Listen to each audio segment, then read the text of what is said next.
I go by the handle Morado Cosplay, and I'm here to help you be like stock image money lady and save money. So that's exciting. Thank you for coming. Okay, so just a quick note about what this panel is going to be. It's not really about buying like pre-made costumes on like eBay or Taobao. It's more about materials, where to buy like very inexpensive materials that can still look nice, and then like what to do to make them look very nice. So we're going to be covering 3 main strategies, which I'll get to, and we're going to go kind of through the costume piece by piece of like what you can do in each area. All right. Cool. So just a little bit about me. My name's Christina. I've been cosplaying since 2010 and competing in Masquerade since 2012, currently at the journeyman level. I really like Yu-Gi-Oh!, as you can probably tell, so a lot of my cosplay pictures are from that. I also take wig commissions, so if you're interested in that, I put some business cards by the water cooler, so you can grab that on the way out. And a fun fact about me is I turned in my senior thesis on Wednesday, so I'm very relieved to do that and glad to be here. So I'm a little frazzled, but I'm hoping this panel will be a good time. So, yay cosplay. Okay. So just a disclaimer, a lot of these are just sort of like personal kind of anecdotes about what worked for me. So like if you, at any point you say like, I have like, not necessarily like a better way to do it, but if you have an idea that I didn't mention, like please feel free to raise your hand and let me know. Because it's definitely, I think cosplay is a lot of things that you learn by trying, so definitely like feel free to share or like ask questions. So just know that these are not like the only things you can do to save money or like make a costume that looks good. These are just some like kind of things I've found through either trial and error or like talking to other cosplayers that have saved me money. So the 3 main strategies, which by happenstance all start with S, which is very exciting. We're going to be looking at, it's great, we're going to be looking at shopping, which is just sort of, as you may guess, like looking around for a cheaper alternative to an expensive material, and we'll talk more specifically about that later. Substituting, so like using a less expensive option in place of a more expensive one. So we're going to be talking a lot about alternatives to Warbler, so feel free to get excited about that. And then sharing, which is not necessarily like sharing a wig with a friend, which is very legit. But just like either using a piece for more than one cosplay so that you don't have to like spend the money to remake it all over again. Or just finding a way to borrow tools and materials, just ways so that you don't have to rebuy everything every time. So this is a diagram that I saw in the very first Cosplay Craftsmanship panel I ever went to, which is this 3-way Venn diagram of good, cheap, and fast. And so the thing is you can only pick 2. And that thing in the middle just doesn't exist, unfortunately. So, as you can probably imagine, this panel is about, since this panel is about good and cheap cosplay items, we're going to be focusing on things that might take a little bit more time. And that's not necessarily the case. It may not take very much time, but I think it's important to know that time is probably the most important element. And it's the thing that will keep you from spending money unnecessarily. Definitely giving yourself a lot of time to shop around, figure out things, and basically giving yourself time so that you don't mess up and you don't have to remake things last minute. So yeah, something to keep in mind. All right. Okay. So I feel like, especially if you're beginning cosplay, there's a lot of startup costs that can be kind of intimidating. Like, for example, if you want to sew one seam, suddenly you need a whole sewing machine, and that's kind of stressful. Or if you want to paint one piece of foam, suddenly you need primer and paintbrushes and sealer. And so this can be very intimidating, but really, once you start kind of gathering a collection of supplies, you will find that you'll be able to just sort of make things, you know, without having to spend any extra money. You will really kind of gather things and be able to make things from the supplies you have on hand. So, and while I don't encourage becoming too much of a pack rat, it definitely does help to hang on to extra supplies. So I'll go into more specifics later. But hanging on to either extra fabric or foam, wire, even paint, just any kind of things, and that's just one less thing you have to buy in the long run. So I brought up this picture of my Jack Atlas cosplay because for this cosplay, the only things I had to buy, like specifically for it, were the wig supplies and then the white and purple fabric for the coat. Everything else, like all the accessories, were just fabric I had lying around from other costumes. The studs are all spray painted googly eyes, which cost close to nothing. So really, like once you start kind of gathering things, you can really make a lot without having to buy those supplies all over again. Alrighty.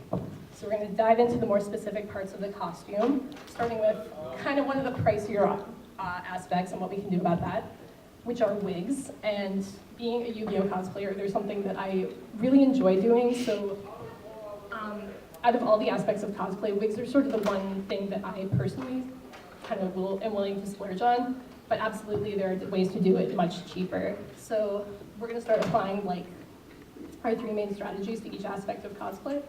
So shopping in the category of wigs, definitely eBay can be a good source of wigs as long as you're careful looking at like ratings and reviews and pictures. You can find some really good wigs on there. And the wig I'm wearing, the black one in the bottom photo, is a $9 eBay wig. And after it was cut and styled and undrew like the crown, it was, just perfectly fine. So, yeah, the colors are off? Yeah, but yeah. it's okay. All right, if you're okay with it, I'm It's okay fine, with yeah, it. thank you. And also, one thing that can be really expensive is if you want to buy a lace front wig, which can look very natural but can be very expensive. There are some websites that sell wigs for like daily wear, such as Wig is Fashion and wigstyles.com. So those are usually priced a lot more kind of reasonably because they're expecting people to buy them kind of more often. So those can be very nice lace fronts for a very like cheap price. And also, if you're interested in buying from Arta Wigs, which is a very popular choice for cosplay wigs, great like selection, great customer service, but they can be a little pricier. They do have very frequent sales, so if you want to keep an eye out for that, that can save you some money. Okay, and then another big strategy you can use for wigs is sharing, such as using the same wig for different versions of the same character, which can really save you from completely remaking the wig all over again. And you can also borrow wigs from friends if they cosplay like a character you want to do, because really only one person. If a wig's not being worn, it's not, doing any good. So if your friend wants to lend it to you, that's always an option. And then once you get if you get into more kind of complex wig styling projects in which you have to buy extra fibers, then hanging onto those can really save you a lot. For example, I styled a wig that was very thick, long black wig, and I needed to cut a lot of the black fibers out. And I hung onto them and used them for my Yami Yugi wig. So in the top, see if my cursor's up there. So instead of having to buy extra black fibers, those were just something I hang on to. Oh, you can't see my cursor. That was just something I hung onto from another project. So that saved me $10 right there.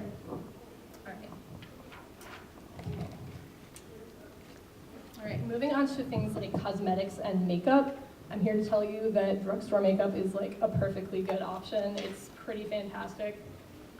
There's a brand in particular that I know a lot of cosplayers like called ELF, or ELF, which stands for Eyes, Lips, Face. And it's available at Target, and it's really good stuff, and it's all very cheap. They have like $1 eyeliner, $2 brushes, and it all like lasts pretty well. And some people, I feel like the more they wear makeup, the more they kind of figure out which like brands they prefer. Sometimes the cheaper brands don't always like react to their skin right, so on. But I feel like for the most part, drugstore makeup can look just as good as like the expensive counterparts, and it's all in application. For like special effects makeup, if you have to like either paint your skin a different color or do some kind of like liquid latex effect, I find that a lot of the same products are available online at different sellers.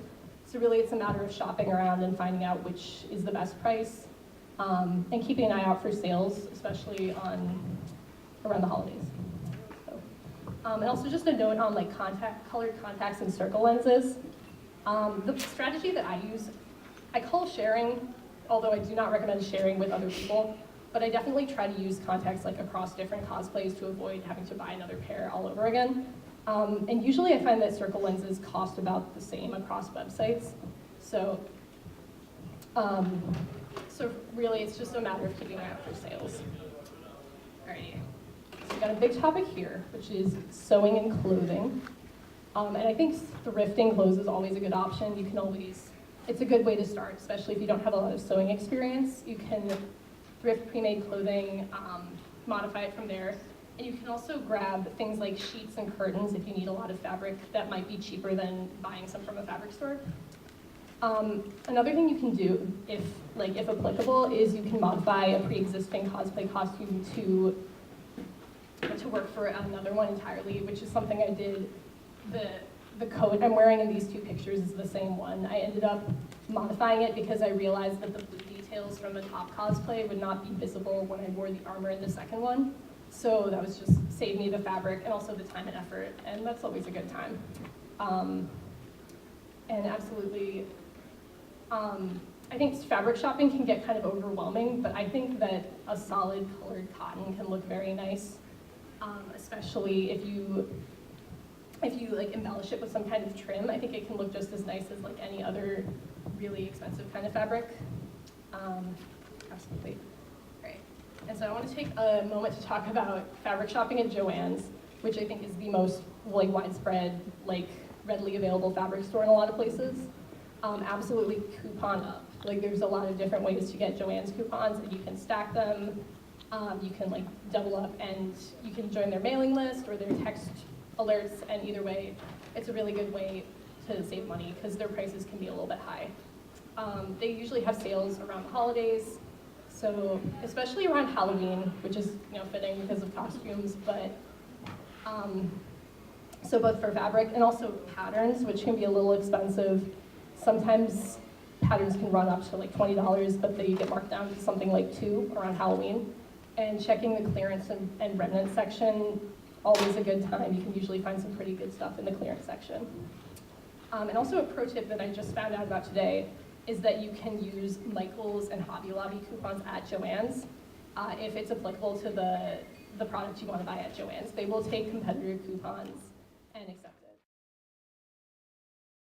Instead of settling for a fabric that's maybe a little pricier than what you want at Joann's, not necessarily prioritizing that convenience over getting something you want for a good price. So definitely these three websites. I mostly bought from scifabrics.com, and they're all pretty good, have really good customer service and pretty reasonable shipping. So I would recommend. All right.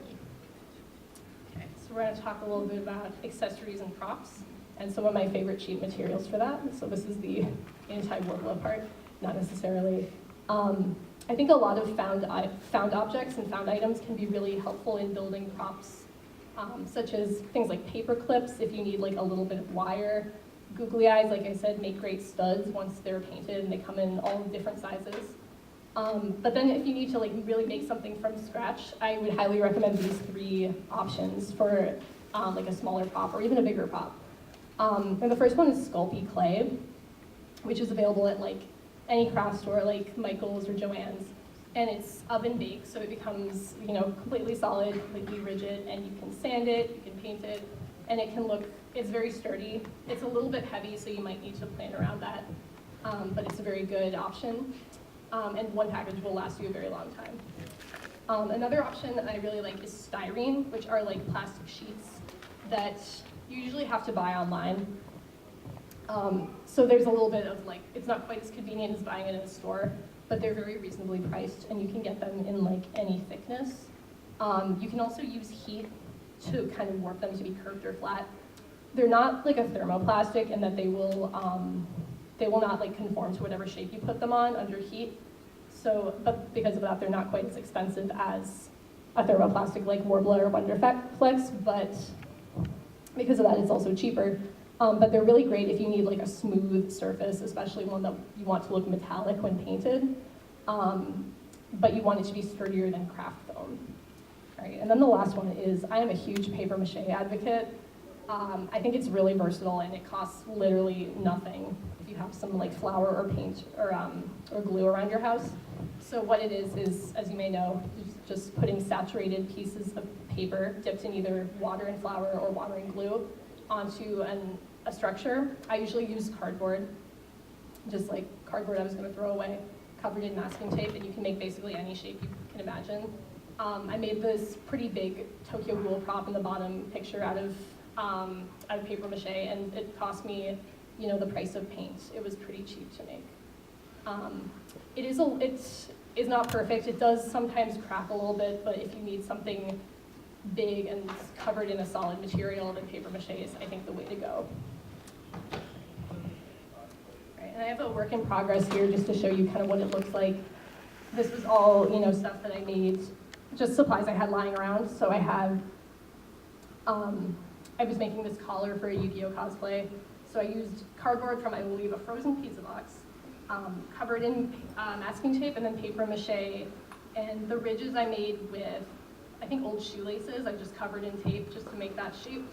And then the little, the like fragment pieces are pieces of styrene, and then after it was painted and what it looks like is part of the full costume. So really, this was something that I didn't need to spend any extra money on. This was just supplies I had lying around. Okay. And then a note on big props and armor, which I think can be kind of one of the more intimidating because you usually need bigger tools to work with materials like wood or like PVC pipe or PVC foam. And armor especially can be intimidating because you may need a heat gun to work with it. And so here's my manifesto, is that what I see a lot of cosplayers do is make the base of the armor out of foam and then cover it with an expensive thermoplastic like Warbler. And I feel like really you're fine just using the foam as long as you paint and prime it correctly, and it can look just as nice. And then in the case of needing bigger tools to work with materials like wood, either shop around, clip coupons and see if you can find any good deals. I found a $10 heat gun like coupon in newspaper, and I was like, sweet, that sounds like a good deal to me. You can also borrow tools, yeah.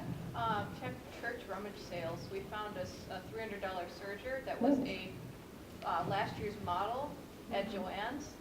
We got it for $25. Yeah, absolutely. So like rummage sales, things like that can be a really good source. And then just in general, like sharing, like borrowing tools from either like relatives, neighbors, even like theater departments at like a school or like a local theater, they may be willing to let you use, wood shop materials if that's what you need. So yeah. Great. And then shoes can be a big old pain, but I learned that boot covers will take you far. In general, just shopping for shoes, places like Amazon or Goodwill can have really good deals, really inexpensive. And then once you go from there, if you have a character who has like very tall, very specifically designed boots, and you're like, oh man, this is gonna cost me so much to buy like a pair of purple boots, you don't necessarily need to do that. You can make a pair of boot covers which cover them to be the shape you want, but the color you want as well. Another thing you can do is modify old shoes that you were going to get rid of. Either make boot covers for those, or just modify them in some way. Yes? How would you make the boot covers? You can sew them out of a stretchy fabric. So, yeah, you could probably do it by hand. I usually do it by machine. There's a couple of tutorials online. You can but usually a way to do it is to just drape the fabric over the shoe and then sort of pin it until you get a very form-fitting boot cover, and then you sew it in place and you can just slide it on and off. So, yeah. Yes, questions? If you don't really want to work on it, I found that Five Below is a great starting place. They sell boot cuffs there, they sell leg warmers. You can buy shoes there for cheap if you're just going to be walking around a convention and need like some flower shoes. They have that there for most of the time. Yeah. And they sell different styles too, so you aren't just limited to one thing that's sort of relatively close. Exactly. Five Below is pretty great. And the other thing about shoes I want to say is that I feel like they won't like make or break your costume. So like if you just want to put on a pair of flats or like a pair of boots that's like close enough, like you'll still look pretty awesome.